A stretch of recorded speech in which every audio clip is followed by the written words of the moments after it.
Hi, I'm Amelia, and I'm going to talk to you about how to make straight hair stay curly. The most important thing is hold. That's really what you're looking for when curling your hair. So when you dry your hair, you don't want to flat iron it. You don't want to make it too straight because you want to utilize any natural wave or body that you've already got in your hair. Always use a good quality styling product that's going to give you hold to begin with, and then you're going to want to lightly spray your hair prior to curling it with some sort of, you can use a hairspray, you can use a thermal setting spray. Hot Sets by Redken's great.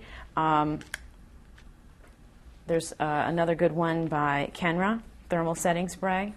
Any of those are wonderful. You just lightly spray them on the strand before you curl the hair.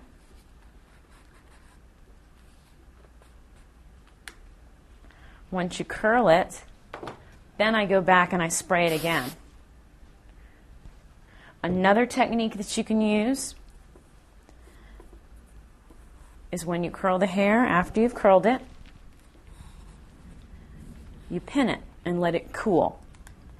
Because heat actually breaks down the bonds in the hair, and then as it's cooling, the bonds reharden. And it hardens back into the shape that you desire. So once it's cooled, you pull it out and you get a nice curl that's going to stay a little bit longer than it would normally. Hairspray, some sort of thermal setting spray, they'll all help hold your hair and keep it curly so it'll stay curly.